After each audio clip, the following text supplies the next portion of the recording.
just tell one funny story about how you can consider prioritizing.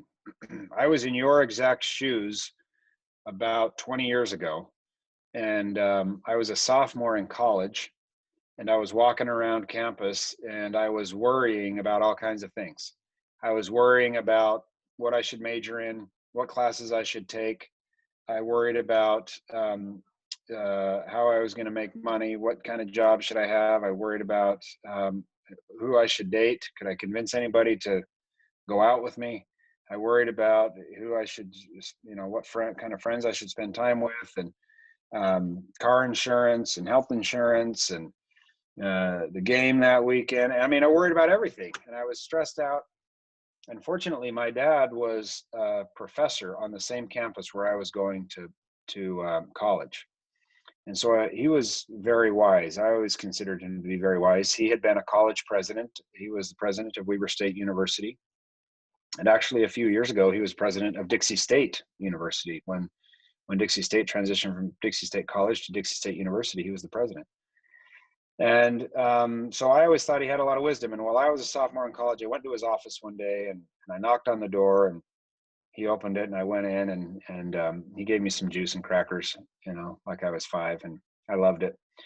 And I still remember it was cranberry juice and saltine crackers. Well, saltine crackers, they're so dry. So anyway, he's like, well, what's on your mind, son? And I started listing off for him all of the things I was worried about. I don't know what to major in, Dad, and I think I want to go to medical school, but what about this? And I need to pay my car insurance, and I don't know, I've got some roommates and that are kind of, whatever. And I don't know how to convince what's her name to go out with me. And, I got to get good grades, and I've got to study for the MCAT, and, blah, blah, blah. And I've got a paper due next week. And I just listed on and on all these things. And he kind of nodded, and he listened, and he was very patient. And he waited till I was done, and he said, okay, well, I'm going to give you the answer. And I said, what? Okay, that's what I wanted. I wanted the answer. So this is great. Can I get out a notebook? I want to write this down. So I, scurried around and found some paper and a pen. And I said, okay, I'm ready. Give me the answer. The oracle is about to give me the answer. And he said, son, all you need to do is walk around and get A's. That was it. Have I told some of you that story before? He just said, walk around and get A's. So why do you think that was his answer? Anybody have any thoughts? You get A's, you get into medical school, you get the girls, you get extra time, I guess. Everything just falls into place.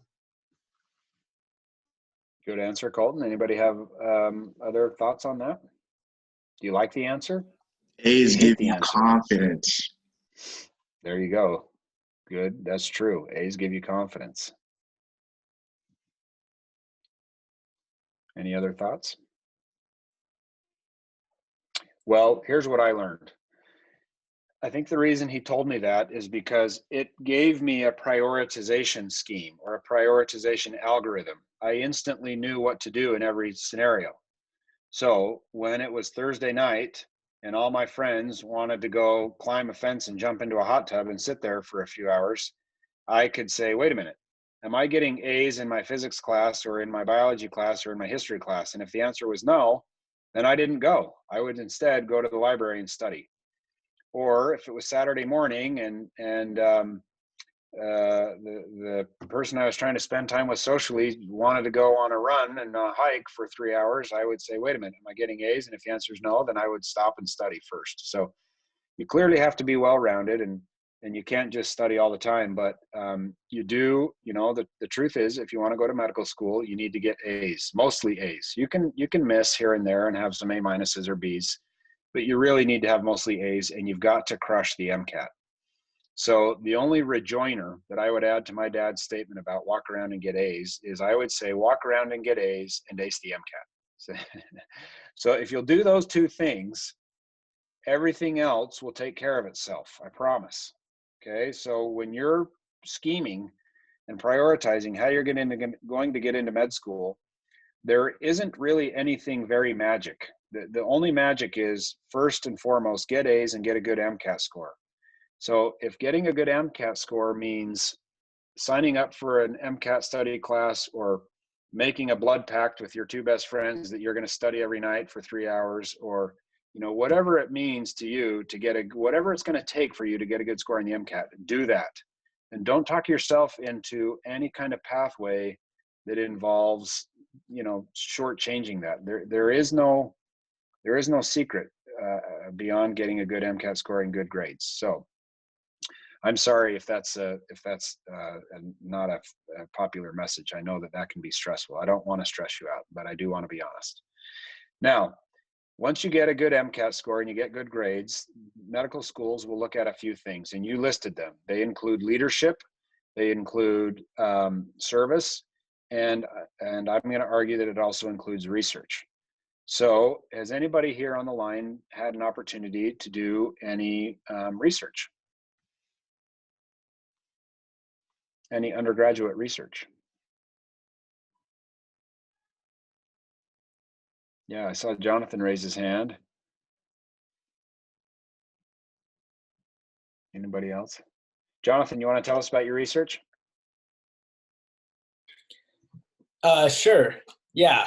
Over the summer, I had the privilege to work with Johns Hopkins University on a project in just a fantastic lab. Remotely, I did not get the chance to go to Baltimore and do research there, but nonetheless, it was still an amazing experience. I just worked in the chemistry lab on campus at Dixie.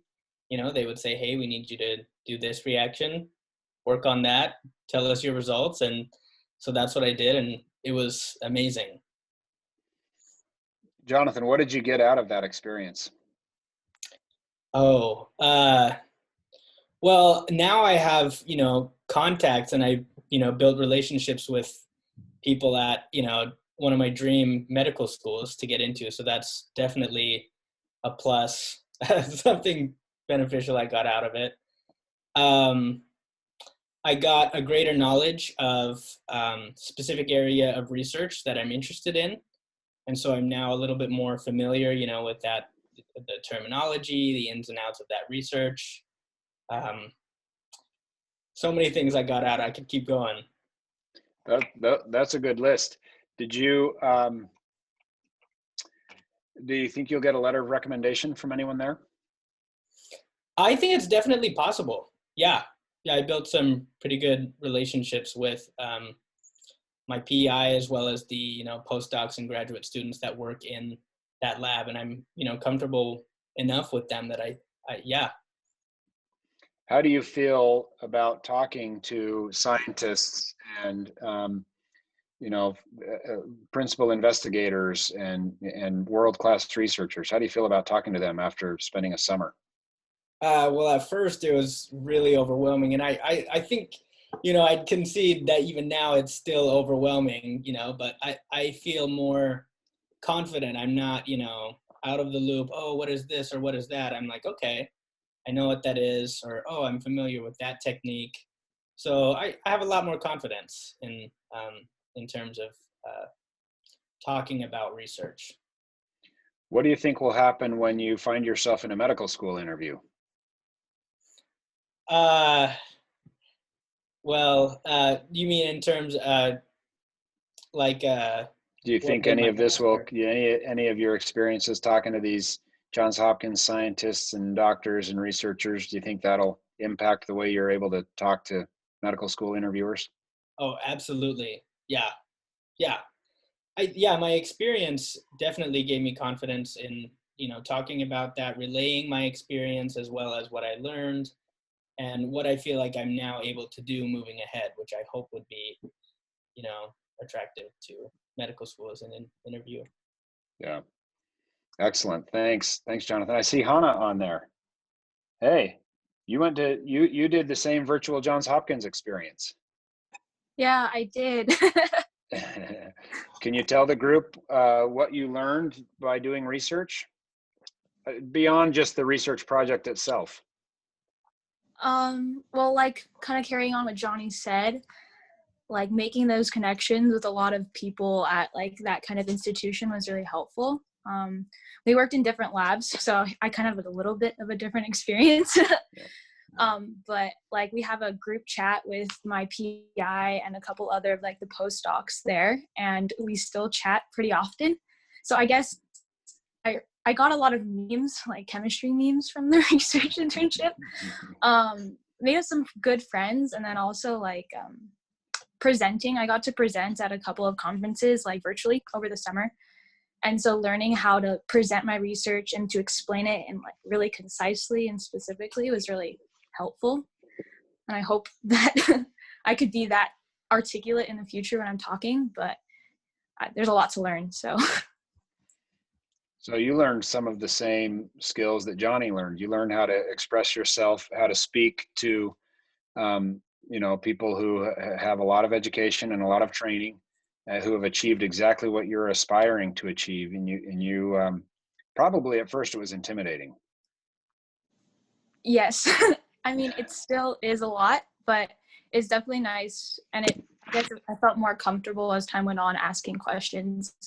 And I think that's one of the best things I learned was that it's okay to not know, but, actually going forth and putting the effort to find out is kind of valuable in research. So.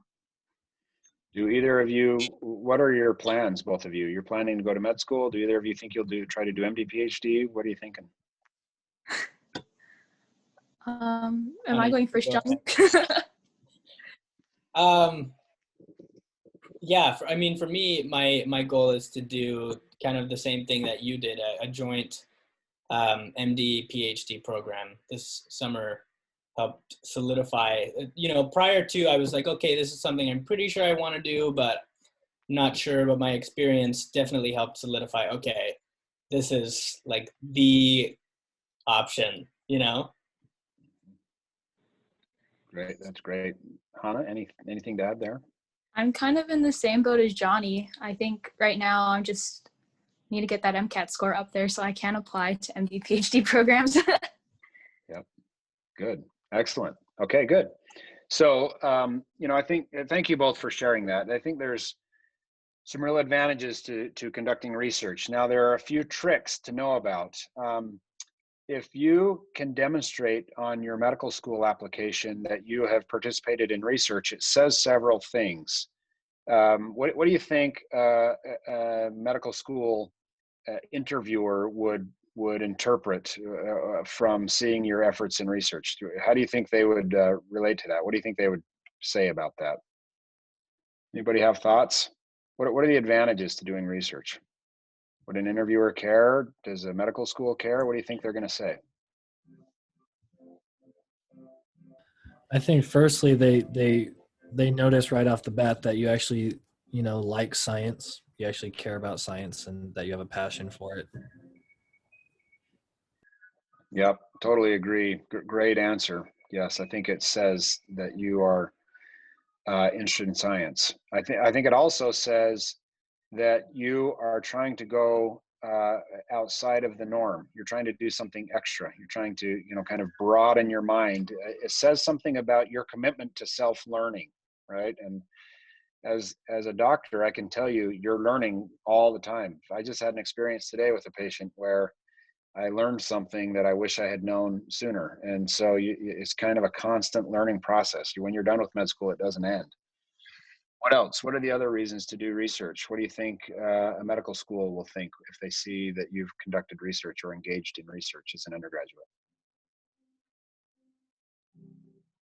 Kind of building on what Dresden said, it just shows that you have a passion for intellectual curiosity. Yes. Amen. Thanks, Colton. Well said.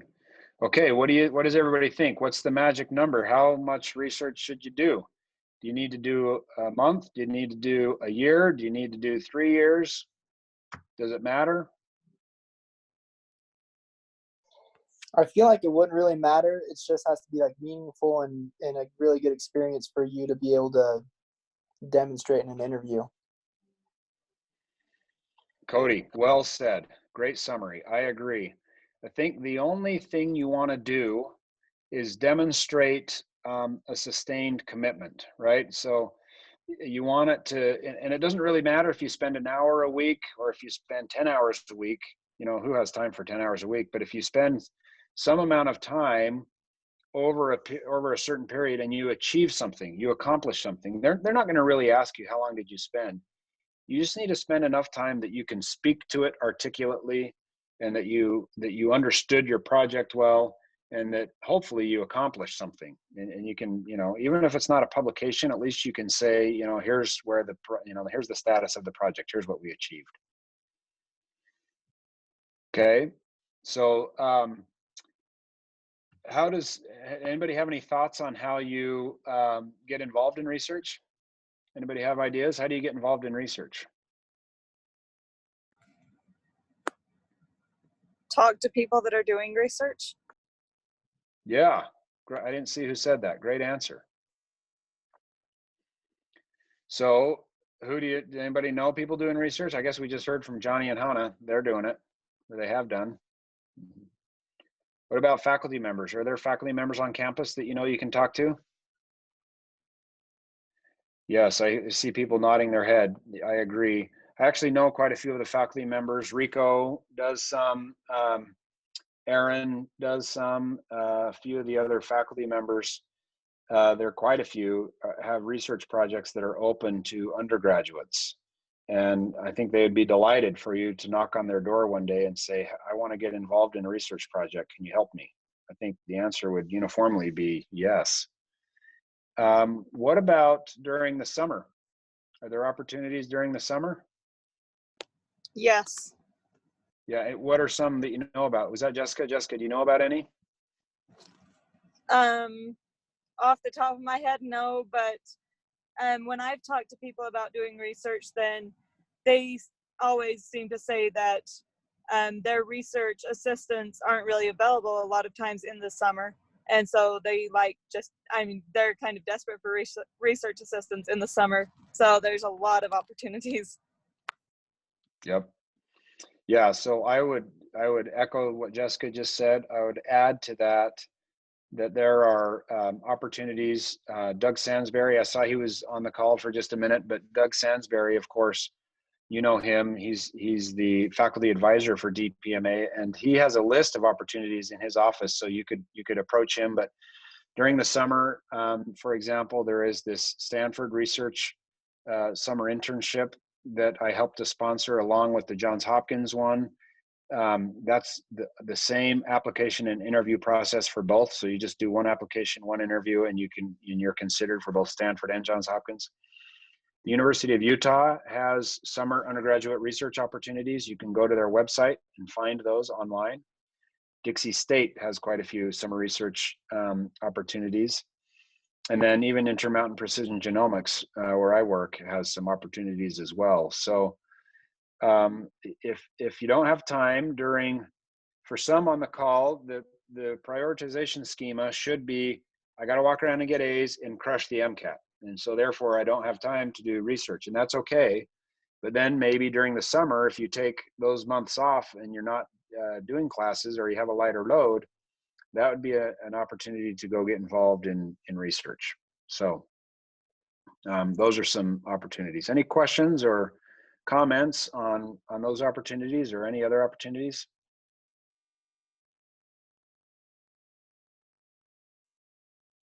Okay. Dr. Nadauld? Yeah. Do you know of any clinical research that is happening? You know, I am familiar with a couple of students from Southern Utah, from SUU, who are engaged in some clinical research at Intermountain Precision Genomics. They're helping to enroll patients on our population genome study called Heredigene. So that might be an opportunity. And you could inquire at Intermountain Precision Genomics whether they're accepting interns to participate in that. I think the answer is that we are. Can't remember right now, but that would be one thing. And then there are clinical research opportunities elsewhere in the state. You know, if you want to go live in Salt Lake City for the summer, there are opportunities there. Almost every academic institution has some medical research going on. UNLV actually even does some. So I think there are opportunities. The biggest thing is to just kind of inquire. Sometimes there isn't even information on websites. Sometimes you just have to email a faculty member, kind of look up their bio and see what they're doing and email them and see if they would have an opportunity for you, which is good. That shows some initiative. Well, now let me just shift gears ever so slightly, and I want to ask a question because I'm interested in your responses. So a few of you, if you wouldn't mind speaking up, I'd like to know why you want to go to medical school. Why do you want to be a doctor?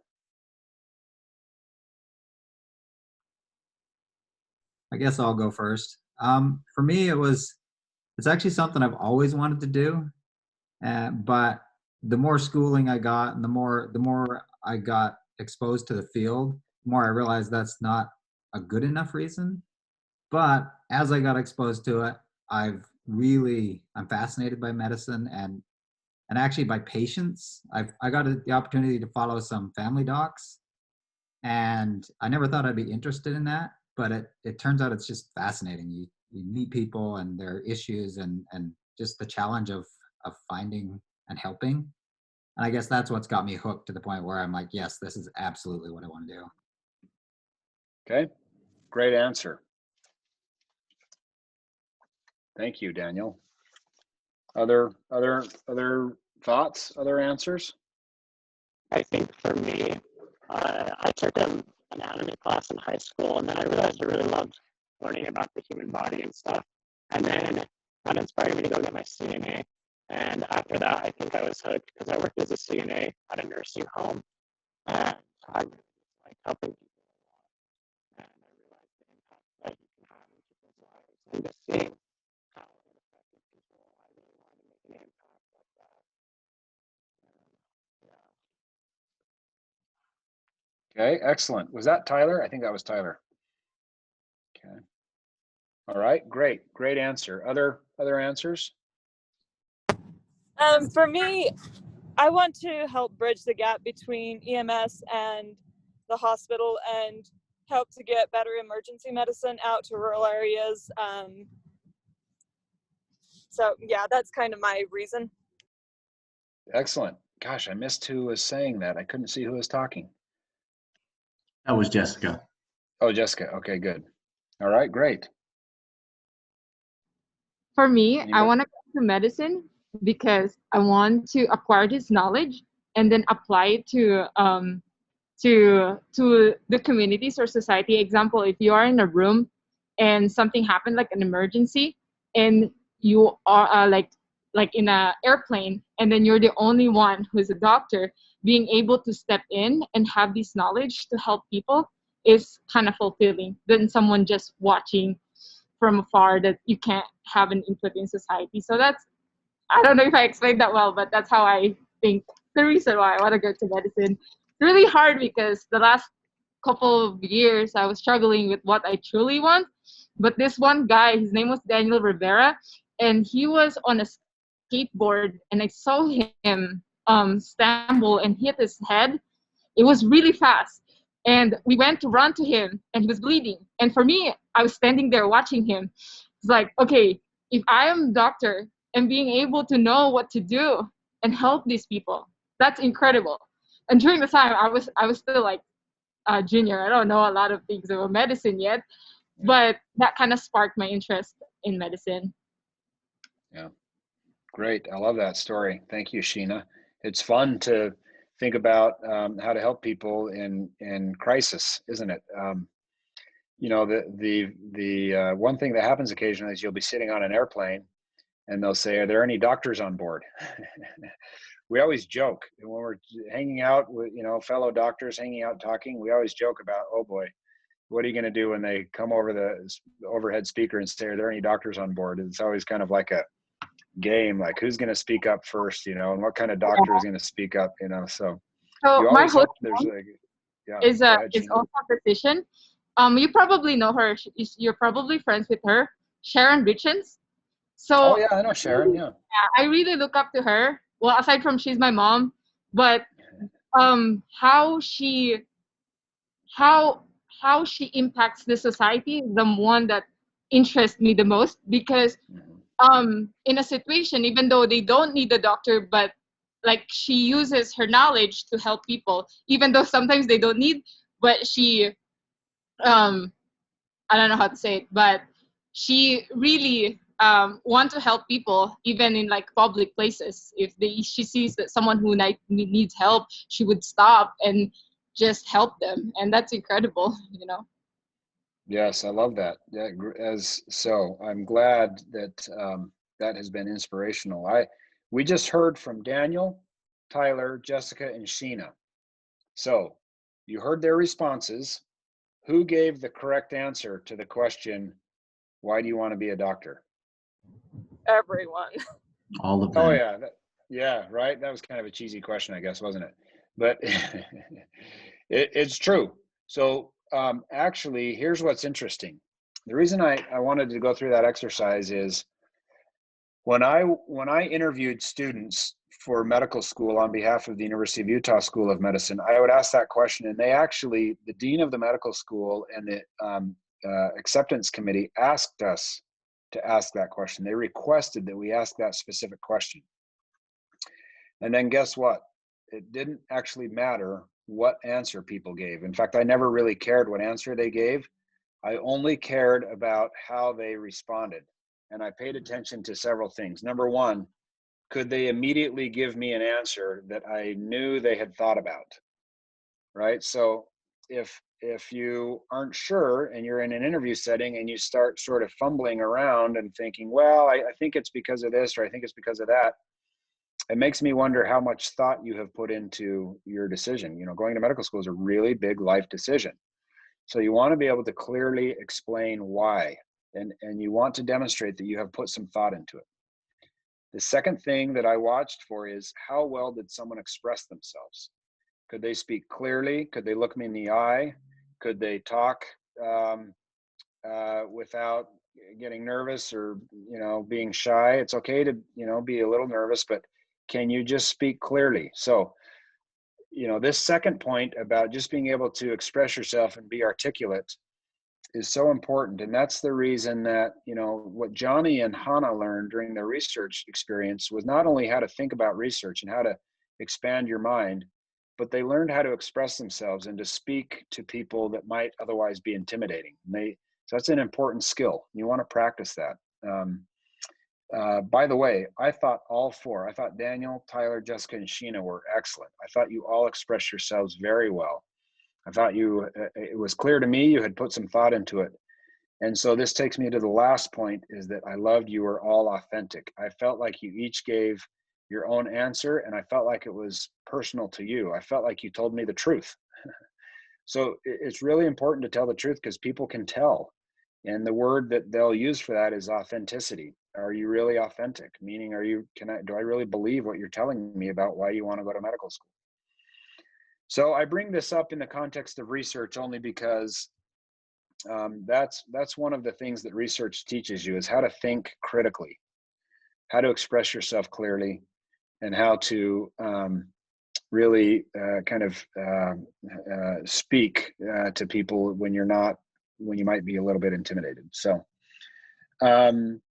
those are the main points that I wanted to review with everyone tonight. I wanted to just highlight that the first priority when applying to medical school is to get A's and get a good score on the MCAT. So don't trick yourself into thinking those don't matter. Those matter.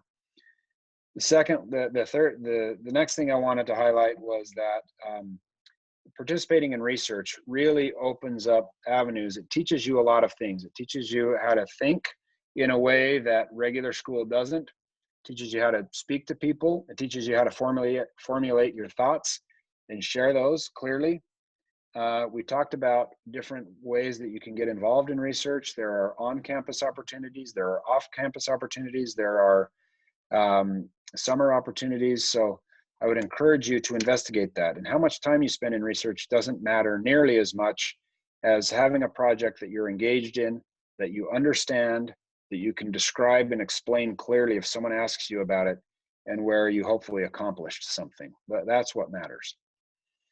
And then I just wanted to hear people talk about why they want to go to medical school, because I think that's an important skill and talent to have, no matter what you do. So I want to be respectful of everybody's time. I think being on Zoom, my personal goal is that when I'm in a Zoom meeting, I try to take whatever amount of time I would have been in a meeting in person, I try to divide it in half on Zoom. So if this would have been a 1-hour meeting in person, I should have ended at 30 minutes, because I think everything has to be a little shorter. But I'd love to open it up for questions. Do you have any questions, comments?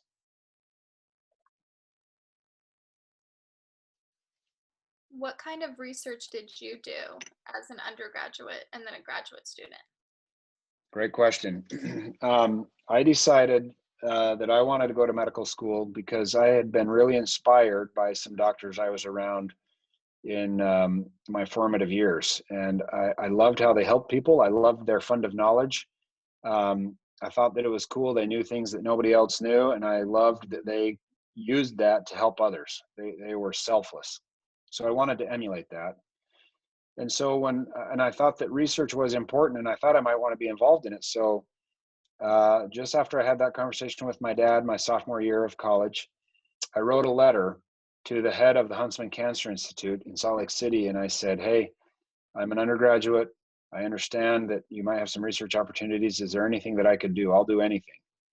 And amazingly, he had one of his faculty call me. And so I spent the summer, that first summer between sophomore and junior year, I spent doing research in a laboratory, a cancer research laboratory. And I was extracting DNA from bacteria. And what I was really trying to do is clone a novel gene so that we could put it into human cells and try to understand its function a little better.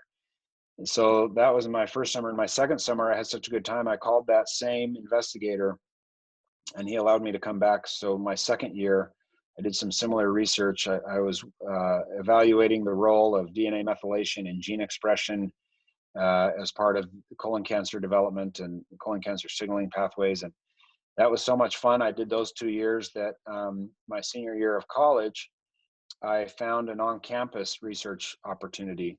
So and then I spent my entire senior year of college doing on-campus research. So I had those 3 research opportunities, and I put that in my application when I applied for the MD PhD program, and that's what helped me get in. I demonstrated a sustained commitment to research, and I could talk about the projects that I was doing and why I was doing them, and I think that all played a role.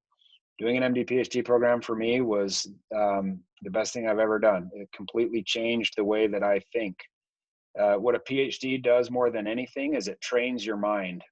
It helps you develop independent analytical thinking skills in a way that you can't get almost any other way. So I loved it, and it opened up every door. I feel like I could do almost anything that I wanted to do professionally. You could be an administrator, you could be a doctor, you could be a researcher, you could be a translational scientist, you could work in industry, you can do almost anything you want. So that was the right thing for me. It's not the right thing for everyone. It's a longer path, and you have to be really committed to it. And so for a lot of people, the right path is to go get through medical school as quickly as you can and get into residency and start seeing patients. And that's terrific as well. So I think each person has to examine that for themselves. But anyway, so that's some of the research that I did. And then my PhD was a whole different topic. And I even did a postdoctoral fellowship in genomics. And that's a whole nother story that we should discuss sometime.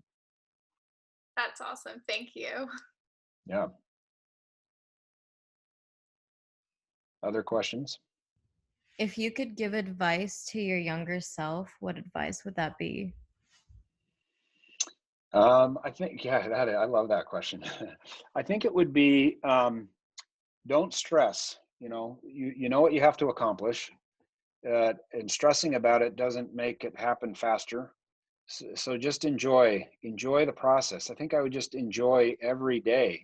I mean, I know that sounds cliche, but I would enjoy the process, enjoy the friends that I was around, enjoy the learning of it. And I would spend less time worrying about how it was all going to work out. I would just say to myself, look, you know what you have to accomplish, put your head down and work, and you'll get there. And don't sweat it in the meantime. Just enjoy going through it. Enjoy the journey. I know that sounds cliche, but that's the secret to life. Thank you.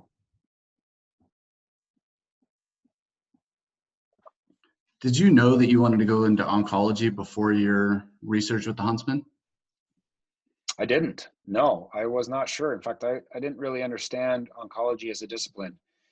I did my research at Huntsman, and that got me interested in the science of oncology. But when I went to med school, I still didn't know I wanted to be an oncologist. When they asked me in my med school interviews what I wanted to do, I said, I don't know. I think maybe cardiology or primary care. And then when I was in medical school, I still thought about GI or cardiology. And then what tipped me over and cemented that I absolutely had to do oncology was during medical school, I got to do rotations in the oncology clinic, in the cancer clinic. And I saw the relationship between an oncologist and their patient. And I just realized that that was like phenomenal. You know, you're helping someone when they're most vulnerable and they're most afraid.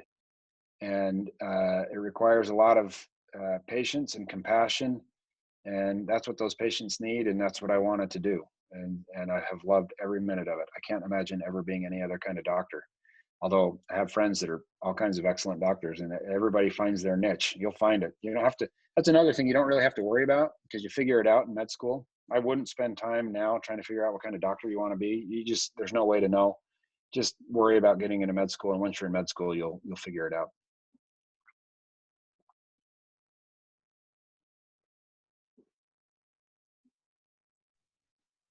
Hey, Dr. Nadauld, I wanted to ask you, what is your time at work? How is it split between, seeing patients versus doing research versus administrative stuff? What is that like? Yeah, thank you. Great question. I spend 1 day a week seeing patients. I see patients every Monday all day, and I see 12 to 15 patients when I do that. And then I manage them, right? I don't just see them once. I mean, I take care of them. I give them their treatments, I get their scans, I follow up on their labs, I do all those things. And then the other days of the week are equally split between research and administration. Recently, I've spent an increasing amount of time in administration, but really my administration time is overseeing the research efforts that we have. So I would say, 20% time seeing patients, and then 40% time in research and 40% time in administration. That's awesome. Thank you. Mm-hmm. And then, I should tell you, Johnny, I do a lot of fun things on the side. I've been developing this drug that I'm going to submit to the FDA for their review. So that, I do those kinds of things on the side. That's a lot of fun. That kind of has emanated out from some of my research. I advise people across the country in genomics and precision medicine. I give talks. I go around and give talks all the time, constantly. I mean, I haven't during COVID, but pre-COVID, I was constantly on the plane going to Boston and Washington, D.C. and Chicago and, Virginia and the West Coast and California and Seattle and stuff. And I really enjoy going around and giving talks and meeting colleagues all over the country. So just abundant opportunities. You can kind of decide for yourself how you want to spend your time. Just on the side. I love that. That's just amazing things that just happen on the side. Yeah, in my spare time. Do you have spare time? Increasingly, it doesn't feel like it, but I'm having fun. What do you like to do in your spare time if you get it? Well, I like to spend time with my kids. We like watching The Mandalorian, so I do that. And then I play basketball with some friends. My wife and I love to go jogging. She was a college athlete, college runner, so we go jogging all the time, and I try to keep up with her. And we like to hike and go boating and stuff like that. Medicine is a good life. You get into medical school, and you can have some flexibility in life. It's a very nice life. For the most part, you can live wherever you want because you have to have doctors anywhere. If you go into the financial industry, you for the most part have to live on one of the coasts. If you really want to excel in your profession, if you want to be an attorney, you kind of have to be an attorney where there's a firm that will take you. If you want to be a doctor, you can get a job almost anywhere.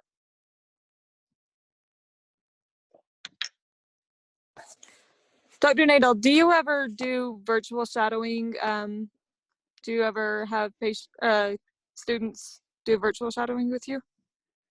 I haven't done that yet. It sounds like that might be a thing that's happening. I haven't had an opportunity to do that. I guess I did a lot of shadowing before COVID, and my hope is that when COVID resolves soon, I don't know when, whenever the vaccines arrive, I guess, that we'll be able to resume in-person shadowing. I think in-person shadowing is so meaningful. Yeah. So up here at the university, so I'm up here at the University of Utah in the emergency department, and a lot of our doctors just recently have started doing virtual shadowing, and almost every trauma we get now, then we have an iPad in there and they're watching the whole thing and stuff. So wow. So yeah. That's cool.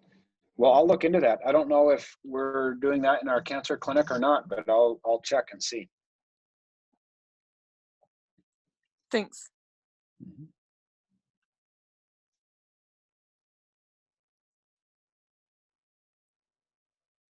Well, listen, I just want to tell everyone in closing here that you're just in a wonderful time of life. I know that it may not feel that way. I know there are many, many things to worry about. There's a lot on your minds. There's a lot you're trying to accomplish. It can feel overwhelming at times. It might almost bring you to tears at times. I want you to know that you're not alone, whether it shows or not. I think most of your classmates feel the same way, and you ought to open up to each other and describe for each other how you're feeling, because I think you'd get comfort in leaning on each other. But I also want you to know that you're just in a beautiful time of life. So as much as you can, set aside the worries or anxieties and just enjoy it. Enjoy the power and beauty of your youth. There will never be a time like it the rest of your life. Soon enough, you'll have, I don't know, you'll have families, you'll have a profession, you'll have additional demands on your time. You will never get less busy than you are now. You're only going to get busier, I promise. And so just enjoy what you're doing and smile and be grateful every day that you have an opportunity to study and to learn. It's not a privilege that everyone gets. And so enjoy it, serve others, be happy, smile, and be optimistic, because you'll make it through your undergraduate. And if you work real hard, you'll get into graduate school somewhere, med school or something, and you'll be fine. So set the stress aside. Work hard, and it'll all pay off.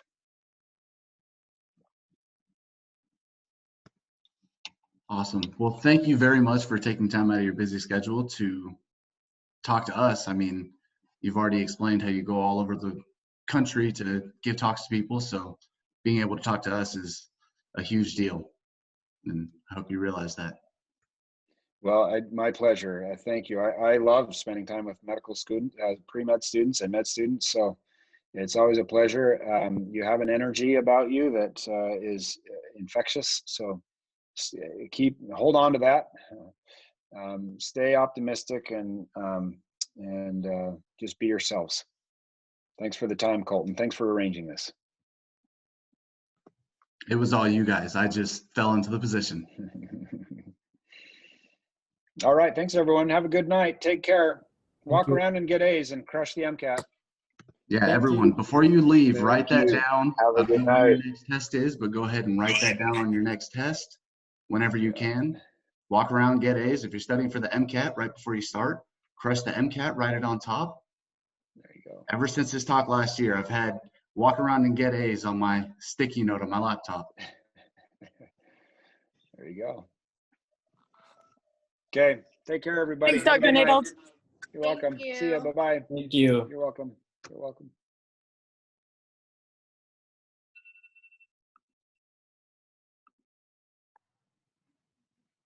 Colton. Yes. Hi. I just want to say hi. Hey, Dan. Oh, look at all that. Johnny, Hey, everyone is Sheena. still here. Yeah. Everybody's still here. Skylar logged off, but she's right here. Thank you all for participating. Saxon, Yes, thank you thank for you having all your for camera on. coming. That's also a huge deal. Yeah, just got a little break from studying physics, Yeah, it's definitely needed. Oh, yeah. Physics. Ola, thank you for also participating and being here. You guys are all very much appreciated, just so you know. Dan, you've inspired me. I've inspired you. Yeah. How did I do that? Your answer was really good. Man, Sheena's answer, she killed it. No, Sheen. I feel naked. I don't tell people about why I want to go to medicine.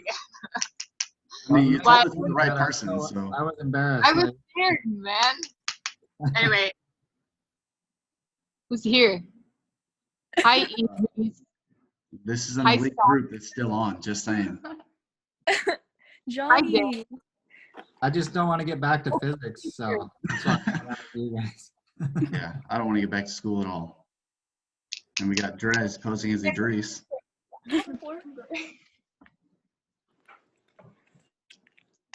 Some COVID? Boys. Okay, post lab. Recording. Oh, yeah, it's still recording.